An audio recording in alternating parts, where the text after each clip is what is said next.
Olá, alunos, olá, turma, sejam bem-vindos à nossa aula de Educação Física. Eu sou o professor Paulo Ricardo, estou junto com vocês nesta oportunidade de aprender muito mais. Nesta aula de hoje, nós vamos para a aula de número 28, que é a nossa aula de revisão e avaliação. Vamos rever aí os assuntos principais, né? Na verdade, todos os assuntos trabalhados ao longo desta unidade, e depois vamos colocar em xeque aí, ou utilizar esse conhecimento para a nossa vida.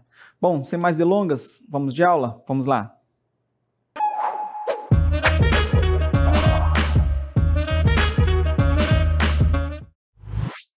Bom, nas nossas aulas, nós falamos sobre um conteúdo específico, falamos sobre dança, e nós já iniciamos esta aula de revisão relembrando o conceito de dança, né? O que é dança? O que é dançar? Bom, é a arte de movimentar expressivamente o corpo, seguindo movimentos ritmados, em geral, ao som de música. Eu frisei bastante ao longo das nossas aulas que, em geral, ela é guiado, né, aí ao som de música, mas a gente pode também dançar, movimentar o corpo, simular uma dança sem a música, mas em geral ela é seguida aí, né, ao som da música, para que tenha o compasso, o ritmo ditado pela melodia, tá bom? Bom, nós vamos falar um pouco, vamos relembrar, na verdade, um pouco sobre a origem e o desenvolvimento desta ação humana, né, dessa forma de se movimentar. A dança é uma das formas mais antigas de expressão humana, com evidências de sua existência desde a pré-história. Isso a gente percebe em pinturas rupestres encontradas em cavernas que sugerem que as danças eram parte ali dos rituais religiosos e algumas ações sociais que os grupos dessa época, né, desse período, realizavam. Embora sejam imagens estáticas, como esta que aparece para nós, elas sugerem que as pessoas estão dançando, realizando ações corporais similares à dança, né? E caracterizam aí que a dança já existia nesse tempo. As danças nesse período, né, as danças pré-históricas, elas estavam fortemente ligadas à magia, à caça, aos ciclos naturais e à comunicação com os deuses. Ou seja, eles utilizavam aí a dança como uma forma de expressar por meio do corpo um pedido para esses deuses, ou um agradecimento por uma boa colheita, ou ainda a solicitação por meio da manifestação do corpo para que o período que viesse, né, ali de colheita, o ciclo natural, ele fosse farto e abundante. Perfeito? Bom, na antiguidade a gente percebe, né, um pouco adiante aí desse período da pré-história, né, dos homens das cavernas lá, da arte rupestre, um pouco adiante nas civilizações antigas como o Egito, a dança ela fazia parte de rituais religiosos e também de cerimônias relacionadas ali aos funerais. A gente percebe isso nas pinturas em tumbas que mostram, né, os dançarinos em movimentos simbólicos ali, fazendo algumas expressões que parecem, que indicam que eram danças utilizadas nessas cerimônias religiosas e também nos funerais. Na Grécia Antiga, a dança ela era integral nos festivais religiosos, peças de teatro e também nas celebrações. Havia danças específicas para honrar deuses como Dionísio, por exemplo, tá bom? Dado que essa civilização trazia ali um culto ao corpo muito grande, então eles usavam essa expressão corporal, usavam o corpo para de alguma forma tentar se comunicar uns com os outros, ali como na exibição do teatro, por exemplo, e também para se comunicar com os deuses, como o texto mostra para a gente, né, as danças específicas para honrar, por exemplo, Dionísio.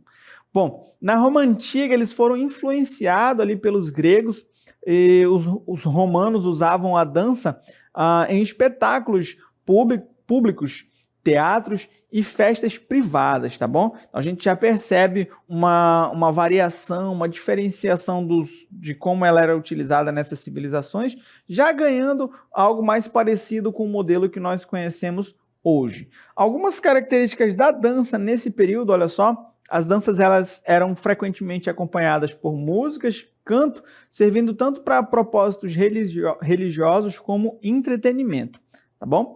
Um pouco mais adiante na história, na Idade Média, olha só, A dança ela assumiu novos significados, muitas vezes associados a festividades, eventos sociais, e apesar da influência restritiva da Igreja Católica, que via muitas formas de dança como imorais. Então, mesmo com esse, vou colocar, fator impeditivo ali, que era a Igreja Católica, que olhava para o uso do corpo como uma prática pecaminosa, algo que desvirtuava ou afastava as pessoas de Deus, né? A igreja passou a não querer muito, não divulgar, não acompanhar, não celebrar a dança. Porém, ainda assim, ela conseguiu assumir alguns significados. E a gente tem nesse período danças um pouco características, né? A gente tem as danças folclóricas, que eram populares ali nas classes camponesas. Essas danças elas incluíam movimentos simples e repetitivos. E a gente tem também nas cortes a dança de corte propriamente dita, né, que era praticada ali pela nobreza da época e eram mais estruturadas, algumas mais elegantes, como a pavana e a alamande. Tá bom? São modelos de dança que vale a pena depois dar uma conferida e, quem sabe, compreender com mais profundidade como foi essa evolução aí da dança. Bom, falando em evolução, na Idade Média nós tivemos um período que causou uma revolução em diversas áreas, desde a ciência, a filosofia, estudos, causou uma revolução em tudo, que foi o Renascimento, que também trouxe uma revitalização cultural que influenciou a dança, transformando-se em algo mais refinado e mais codificado. Esse período, a gente percebe ali dois tipos de danças que ganharam grande influência do Renascimento. Uma delas é a dança de corte, que eu já falei para vocês, mas que foi um pouco modificada, né? Ela se tornou mais complexa, refletindo ali as músicas e a moda da época. E aí eu cito para vocês como exemplo o minueto e o galliard, como exemplos de danças que foram bastante impactadas no período do Renascimento. Outro marco histórico que a gente tem é o surgimento do balé, que apareceu ali na Itália e na França, né? A gente tem o primeiro balé formal, o Le Ballet Comunique de la Reine, apresentado em 1581 na corte francesa, tá bom? Ali a gente teve ali as primeiras roupagens, as primeiras mudanças significativas nesse estilo que sofreu ainda, e eu vou mostrar para vocês ao longo das próximas cartelas, algumas modificações até chegar no formato que nós conhecemos hoje. No século XIX, olha só, a gente pôde ver, né, uma profissionalização, palavra complicada, da dança, especialmente do balé, que se tornou uma arte teatral importante. E aí alguns acontecimentos, algumas características da dança nesse período, né, no século XIX, a gente teve aí o surgimento do balé romântico, que tinha o foco na expressão emocional e a narrativa com obras bastante famosas aí, tá bom? A gente teve também a dança de salão, ela começou a ser popularizada na Europa e na América, incluindo aí a valsa, a polka e outros estilos bastante famosos. No século XX, um pouco mais próximo aqui da gente, trouxe uma diversificação significativa da dança, com o surgimento de novos estilos e também novas técnicas. E aí, nesse período, para a gente entender um pouco melhor como que a dança se comportou, como que ela apareceu, a gente tem algumas características. Olha, o balé moderno, por exemplo, coreógrafos como Sergei Diaghilev e Vaslav Nijinsky inovaram os balés russos, tá bom? A dança moderna também, Martha Graham e Isadora Duncan, lideraram movimentos que enfatizavam ali a expressão pessoal, a liberdade dos movimentos, quebrando um pouco dos padrões apresentados lá pelo balé. A gente teve também danças populares, né? O jazz, o swing, o rock and roll, o hip hop, se tornaram símbolos culturais.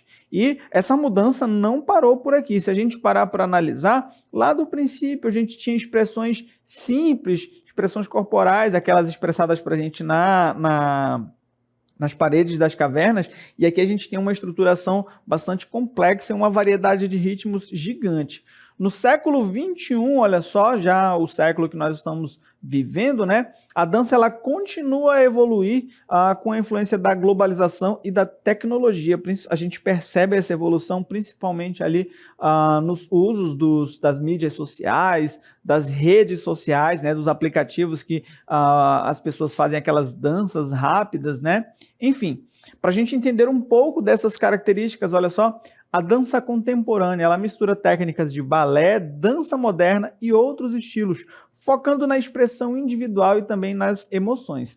A gente vai ter as danças urbanas, estilos como o hip hop, o breaking dance e o grouping, ganham destaque nas culturas juvenis, talvez pelo diálogo com essa geração, talvez pela forma mais solta e menos engessada dos padrões, né? Quebra um pouco os padrões ali da dança, e aí talvez chame mais a atenção dessas gerações. Uma geração que também está fortemente conectada aí pela interatividade digital, que é algo que permite, né, que novas formas de criação e performance de dança com o uso de realidade aumentada e mesmo a videodança proporcionada por esses aplicativos que citei ainda há pouco para vocês.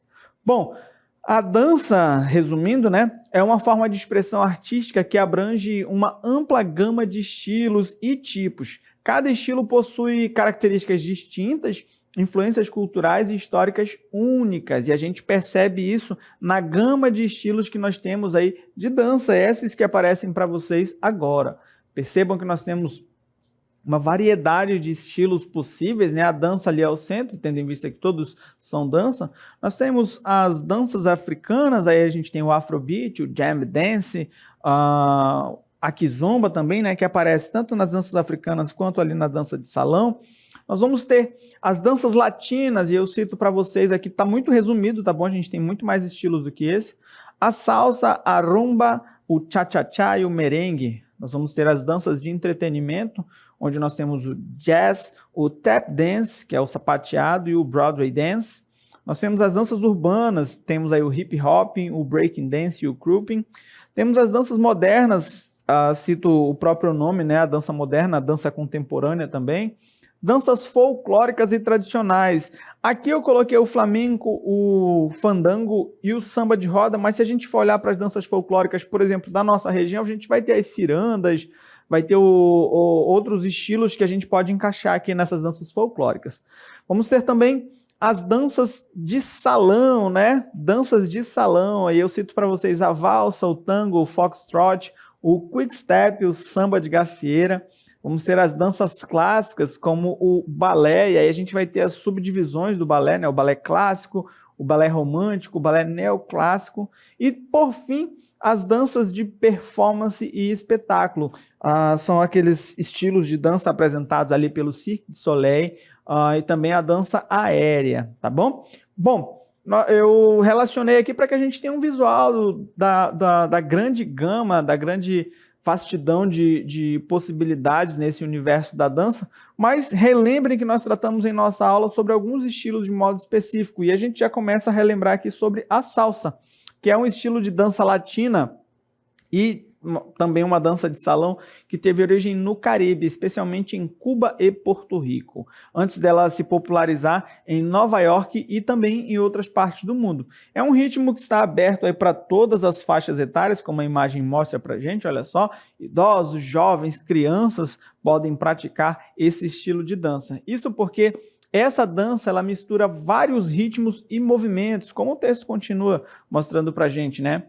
Alguns movimentos de origem africana e europeia, refletindo aí a rica história cultural das regiões onde ela se desenvolveu. Se a gente parar para olhar, esses aspectos também estão presentes nas coreografias. Isso porque as coreografias da salsa, elas variam de simples a altamente complexas, dependendo aí do nível de habilidade dos seus dançarinos e praticantes. Em performances profissionais, a coreografia ela pode incluir ali os padrões de passos sincronizados, que são bastante ensaiados, Os movimentos acrobáticos, que vão requerer grande precisão dos seus praticantes, e claro, a gente não pode esquecer da improvisação, o aspecto que ajuda a fluir, quem sabe até se livrar ali de algum esquecimento, né? É possível que você, na verdade é necessário que você tenha esses dois aspectos, né? Os padrões de passos sincronizados, os movimentos acrobáticos, mas é possível que você consiga expressar um pouco da sua criatividade utilizando ali esse aspecto da improvisação. Bom, nós vamos ter aí dentro dos gestos e movimentos, né, os movimentos da salsa, eles são sensuais e expressivos. Basicamente uma característica de muitos estilos de dança de salão. Eles vão envolver uma combinação de passos rápidos e também giros. Alguns desses gestos e movimentos característicos incluem aí, para vocês relembrarem, né, os passitos, que são os pequenos passos que os dançarinos executam individualmente, muitas vezes usados ali para mostrar a habilidade, o estilo pessoal. A gente vai ter também os giros, que são os movimentos circulares, tanto individuais quanto em pares, que são um elemento central da coreografia da salsa, e também os dips, que são os movimentos em que o parceiro inclina o outro para trás, né, criando um efeito dramático e também sensual. Tudo isso, imagine o casamento desses passos com uma música envolvente, que é a música que embala ali o ritmo da salsa, né? A salsa, a música dela, ela é vibrante e variada, com letras que frequentemente abordam amor, alegria e vida cotidiana. Por isso, talvez que ela ganhe muitos adeptos, né? Uma vez que a música dialoga ali com as pessoas que estão dançando e praticando a salsa. Alguns dos instrumentos típicos utilizados aí são o piano, baixo, congas, bongos e timbales, além de trompetes e trombones, tá bom? Um pouco mais sobre essa dança, né? A dança de salão, na verdade, ela tem as suas raízes ali na Europa do século XV, evoluindo a partir das danças populares e de corte.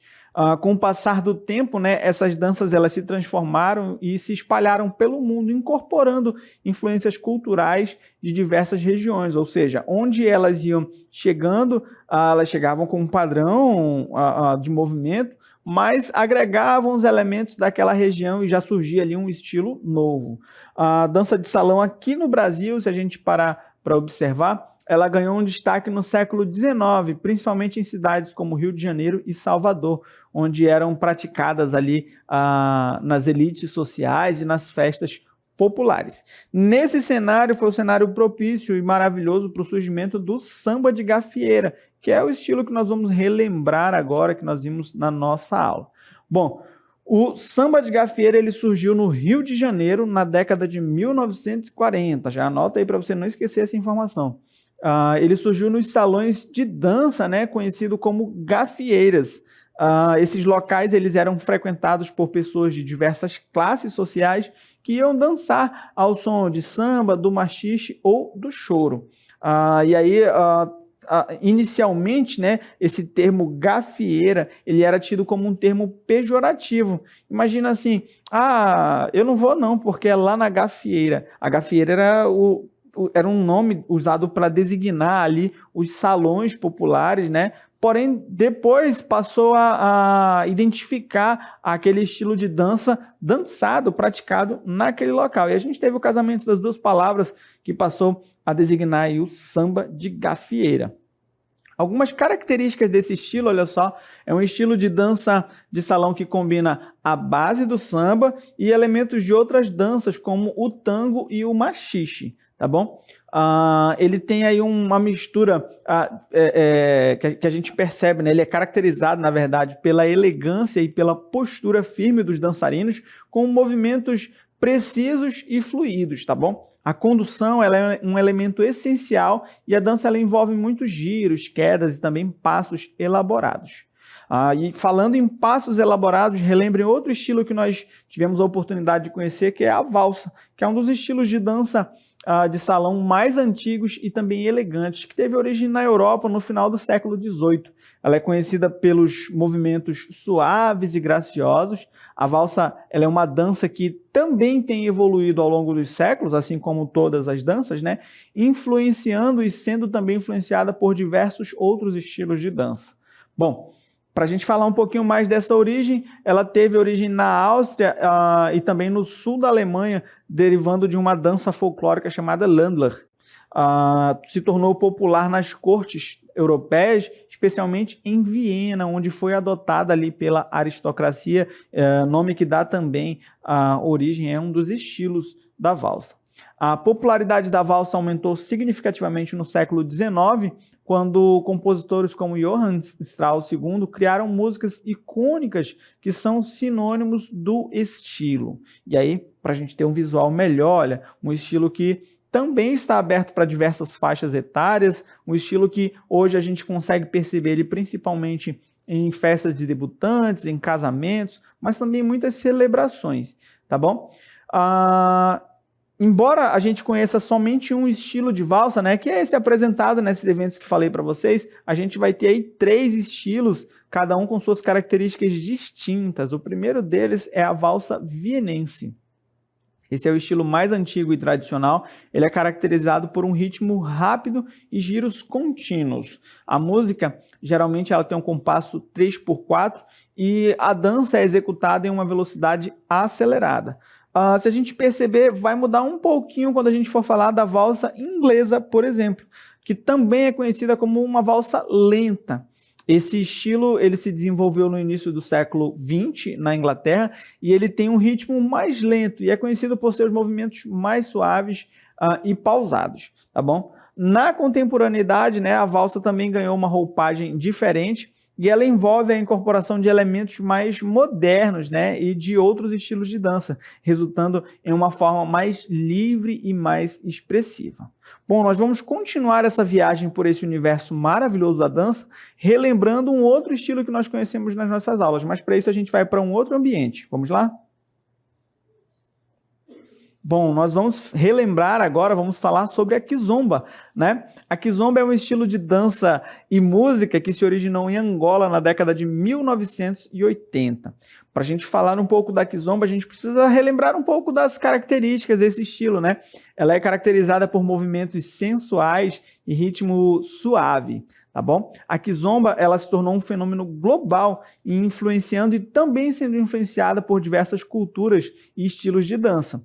Bom, isso, além de ser um estilo de dança muito envolvente, né, é uma forte expressão cultural. E aí, digo isso porque a kizomba surgiu a partir do semba, uma forma de dança tradicional angolana, combinando também influência de ritmos caribenhos, como o zouk das Antilhas Francesas.